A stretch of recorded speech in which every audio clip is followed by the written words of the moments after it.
तो इस बार हमने एक दवा बनाया है।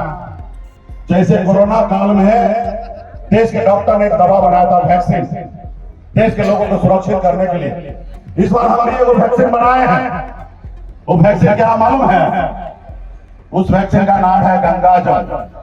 जैसे आप हाथ में गंगा जल लेके संकल्प लीजिएगा, जितना वैक्सीन लगाइएगा यहाँ पे, उतना दिल्ली का सरकार हिलेगा, डरेगा, और वो जितना डरेगा उतना आपका बात मानेगा। हमें देश में तो आजादी मिला, लेकिन सही मायने में हमें गरीबी से आजादी नहीं मिला साथियों। इसलिए साथियों, जब देश आजाद हुआ तो बाबा साहब भीमराव अम्बेडकर ने हमें एक संविधान बना के दिया, हमें एक लोकतंत्र दिया। उस लोकतंत्र में हमें एक ताकत दिया। वो ताकत को आप नहीं पहचान पा रहे हैं। वो ताकत क्या है? पहले, आजादी से पहले राजा के घर में बच्चा जन्म लेता था, वही राजा बनता था। रानी के कोख से जो बच्चा जन्म लेता था, वही राजा बनता था। लेकिन जब लोकतंत्र आया देश में, उसके बाद बाबा साहब ने कहा कि अब राजा का बेटा राजा नहीं बनेगा, गरीब मजदूर का बेटा, किसान का बेटा भी अपने वोट के दम पर राजा बनेगा। आपके पास ऐसी शक्ति प्राप्त हुआ, लेकिन आप नहीं पहचान पा रहे हैं। जोर से बोलिए, दिल्ली आवाज पहुंचाना है ना।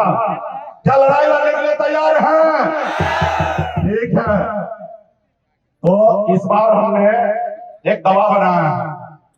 जैसे कोरोना काल में देश के डॉक्टर ने एक दवा बनाया था, वैक्सीन, देश के लोगों को सुरक्षित करने के लिए। इस बार हमने वो वैक्सीन बनाए हैं। वो वैक्सीन क्या मालूम है? उस वैक्सीन का नाम है गंगा जल।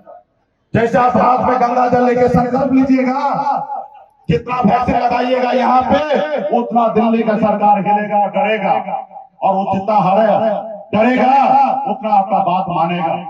और हमारा तो यही है, हमारा चुनाव की नाव छाप है। हम तो उस कुल खानदान के लोग हैं कि कभी हमारे पूर्वज जो है श्री रामचंद्र जी को पार लगाए थे।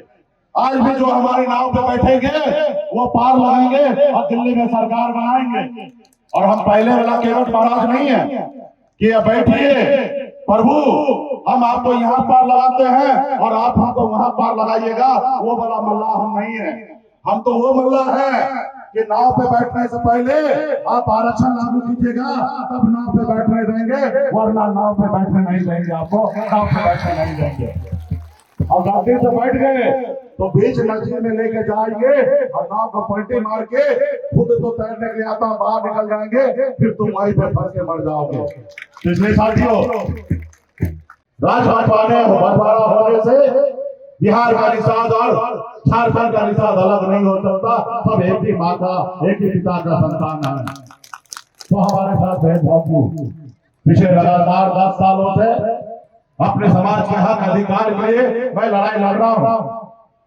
बिहार में लड़ाई लड़ते लड़ते बिहार में मंत्री भी बना, अपने दम पर बिहार में विधायक बनाया, अपने दम पर बिहार में मुख्यमंत्री बनाया। आज हमारे पास एक ताकत है। इसलिए साथियों, अगर इस आजाद भारत में सर उठा के जीना है, मान सम्मान अधिकार के साथ जीना है, अगर आप चाहते हैं कि आपके बच्चे अच्छे जिंदगी जिए, बेटा सर उठा के जिए। वो तो ऐसा चाहता है कि हजारों साल से लोग हमारा गुलाम बना हुआ है, हजारों साल तक गुलाम बने रहे। वो नहीं चाहता कि आप मालिक बने। और एक सरकार के तहत बिहार में हमारे विधायक को खरीद लिया, हमें सरकार से बाहर कर दिया, जो सरकार हमने बनाया था। कोई बात नहीं, उनका जो काम है वो तो करेंगे ही, लेकिन आपका जो काम है संघर्ष करना, वो संघर्ष करेंगे। कौन लड़ाई लड़ रहा है, उनके हक अधिकार की बात कौन करता है? इसलिए जागरूक होइए। हम आपके बगल से राज्य में, बिहार में, और बिहार झारखंड था, हर राज्य में परिवर्तन हुआ, अलग हुआ, लेकिन आपका भाई बिहार में मजबूत है। आज रात को भी अगर आपको खून चाहिए तो आज रात को भी